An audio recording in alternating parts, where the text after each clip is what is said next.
बिस्मिल्लाहिर्रहमानिर्रहीम। मेरे प्यारे दोस्तों, भाइयों, उम्मीद है खैर खुश होंगे। अल्लाह ताला आपको सेहत दे। ज़िंदगी तो सबसे पहले मेरे चैनल को सब्सक्राइब कर लें ताकि हर आने वाली वीडियो आपको बआसानी मिलती रहे। आज मैं आपको स्टोरी सुनाऊँगा आशिकाबाद चौक लाहौर की। वहाँ पे एक लड़की को एक लड़के से इश्क हो गया।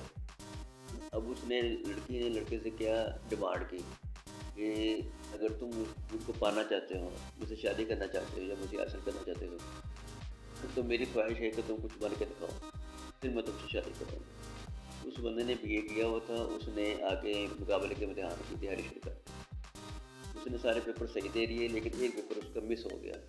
जब वो दोबारा आया तो वो उसमें से 3 नंबर से फेल हो गया। अगर उसको वो 3 नंबर मिल जाते तो हो सकता था कि वो डीसी लगता, डायरेक्ट डिप्टी कमिश्नर या एसएसपी लाहौर हो सकता था। इस वजह से वो कह रहे किस्मत की सितम ज़रूफ़ी, ये भी नहीं मशहूर कि वो बात पूरी न कर सका। अस्सलाम वालेकुम।